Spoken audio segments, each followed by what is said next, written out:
منفصل عندنا حس ነው አይተህ የምትለየው ነገር በጀምዕ የሚቀመጥ ነገር تدمر كل شيء بأمر ربها ለምሳሌ ያክል አሁን فاصبحوا لا يرى الا مساكنهم ማለት الله سبحانه وتعالى እዚያ ውስጥ ኢላ መሳኪንሁም ብሎ መሳኪናቸው እንትን ማለቱን ተናገረ። ይሄ ነው። ሌላኛው ደግሞ ሰማይና ምድር አላህ Subhanahu Wa Ta'ala አርሽ አለ ምን አለ ኩሉ ሸይን ቢአምር ረቢሃ ሲባል ኩሉ ውስጥ እንደማይገባ በሂስ ታውቃለህ ማለት ነው። ከዚያ በአቅል የሚባላል አላሁ ኻሊቁ ኩሉ ሸይን ብሎ አላህ Subhanahu Wa Ta'ala ምንድነው ታዲያ ይህ ነገር ሲባል አላሁ ኻሊቁ ኩሉ ሸይን ከተባለ ኩሉ ሸይን ከአላህ ጋር የምናያይዘው ከሆነ الله እዛ ውስጥ ገቢ አይሆንም ማለት ነው። ምክንያቱም ረብ العزة والجلال خالق እንጂ መخلوق አይደለም። አቅላችን ይሄን ያውቀዋልና الله خالق كل شيء ሲባል እዚያ ውስጥ አይገባም። ከዚያ ሶስተኛው ደግሞ ነስ ነው። ነስ መጥቶ ተክሲስ ማድረግ ነስ ደግሞ ሲመጣ ተክሲሱል ኪታብ ቢልኪታብ የሚባለው ወንድማችን አደም ተክሲሱል ኪታብ ቢልኪታብን አላመጣህልንም። ሁለተኛ ነገር ተክሲሱ ሱነት ቢልኪታብን ወይ ደግሞ አሱነት ቢሱና እንበለስቲ አሱነት ቢሱና አላመጣህልንም። ምክንያቱም ተክሲሱ ሱነት ቢሱነት ሲባል ما انتنا አለው አቅም አለው አቅሙ ምን አይነት መሆን አለበት ሲባል የግድ ወይ ሱናው በሰራሐው ከዚያኛው ሱና ጋር የሚስተካከል በሲሐው ከዚያ ሱና ጋር የሚስተካከል መሆን አለበት። አንተ እዚህ ጋር የጠቀስከው መንሰነ ሱነታ የሚለው በየትኛውም አግባብ ሰዋን በሰበብ ንዙልም ቢሆን ሁለተኛ ነገር ደግሞ በሌሎች ሐዲሶች እሱን የሚመስሉ ሐዲሶች እሱን መተው ሸርህ ያደረጉ ሐዲሶችም ከፍተን ስናያቸው በግልጽ የሚያስረዱት ወንድማችን አደም ያስቀመጠው ነገር ስህተት መሆኑን ነው። ኢጅማዕን ብንል ኢጅማዕን አላመጣልንም ወንድሜ አደም፣ ቅያስን ብንል ቅያስ አላመጣልንም። እንዳለ እሱ ነገሮችን ያመጣው ከሐዲስ ጋር አያይዞ ነው ወይ ደግሞ ከነብዩ ሰለላሁ ዐለይሂ ወሰለም አፍዓል ጋር እሱም ከሐዲስ ጋር ስለሚካተት እነኚህ ነገሮች ደግሞ በአጠቃላይ ማስረጃ ካለ ማስረጃህን ቁጭ አድርገው መንሰነ ሱነተን የሚለው ደግሞ ማስረጃ አለመሆኑን መጀመሪያ ላይም ተናግሬያለሁ፣ በግልጽ ማስቀምጫለሁ። ምክንያቱም መንሰነ ሱነተን የሚለው መን አህያ ሱነተን መይተተን ብሎ በሌላ ሐዲስ ላይ ተናግሯል። او كما قال عليه الصلاه والسلام እሳቸው ሰርተውት ከዚያ በኋላ የሞተን ሱና እንደ አዲስ ያኖረ እንደ ዑመር ኢብኑ አልኸጣብ ተራዊህን ማኖር ማለት ነው።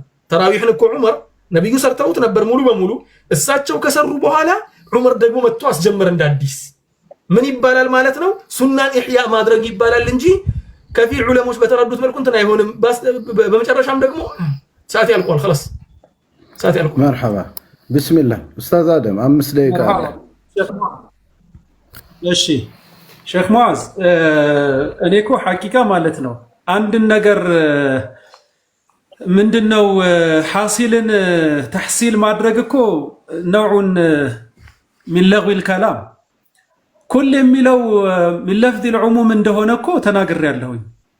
ማለት የዑሙም ጉዳይ ነው፣ ነገር ግን መخصوص ነው እያሉ ያሉት ዑለማዎቻችን እንጂ ኩል የሚለው من አዳት العموم እንደሆነ እኮ ቅድም ሉገተን እንደዚሁም ደግሞ ወሸርዓን ብትሄድ በነህዮቹም በኡሱልዮቹም ብትሄድ እኮ من አዳት العموم እንደሆነ ግልጽ ነው።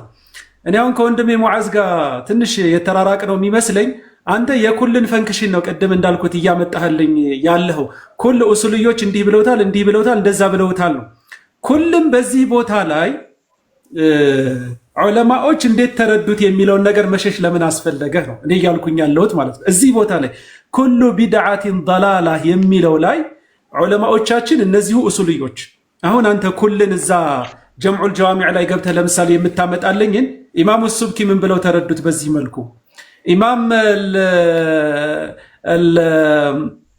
አልገዛሊ ምን ብለው ተረዱት የሙስጠስፋው ባለቤት ኢማሙ ሻፊዒ የአሪሳላ ባለቤት ምን ብለው ተረዱት ነው እያልኩ ያለሁት። ማለት የኡሱሉም የፊቅሁም የተፍሲሩም የእንትኑም ባለቤቶች እነዚህ ዑለማዎቻችን መግቢያ ላይ በተወሰነ መልኩ አቋማቸውን ቢድዓ ለሁለት እንደሚከፈል ያስቀመጡ ዑለማዎቻችንን ለምን ቦታው ላይ ሄደህ ሜንሽን ማድረግ አልፈለክም? ይችን ለምን መራቅ ፈለክ ነው እኔ እያልኩ ያለሁት። ምክንያቱም ከኪሴ የምታመጣቸው ሐሳቦች ለኔም ላንተም አይጠቅሙን ነው። ምክንያቱም ብዙ ነገር ከዕልምም አንፃር ከምንም አንፃር እኔ እናንተ አህል ስላልሆንን ማለት ነው።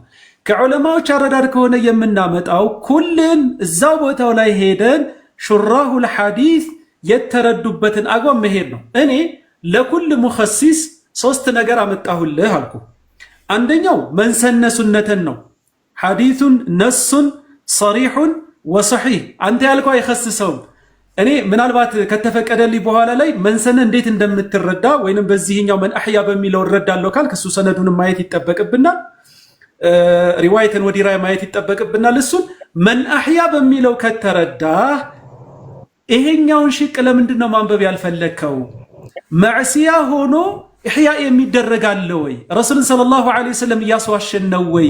እንደ የረሱል ሰለላሁ ዐለይሂ ወሰለም ንግግር እኮ አንዱ ከአንዱ ጋር ሙንሰጂም ነው ሚጣጣም እንጂ እንትን የሚያደርግ ነገር እኮ አይደለም።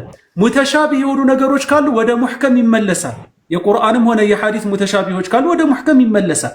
ስለዚህ መንሰነ የሚለው አይ መን ኢኽተረዐ ያሉ አኢማዎቻችንን ስም ልደረድርህ እችላለሁ። 20 30 ልደረድርልህ እችላለሁ። ገብቶሃል አይደል? በዛ መልኩ እንደሚመጣ ማለት ነው። አንደኛ።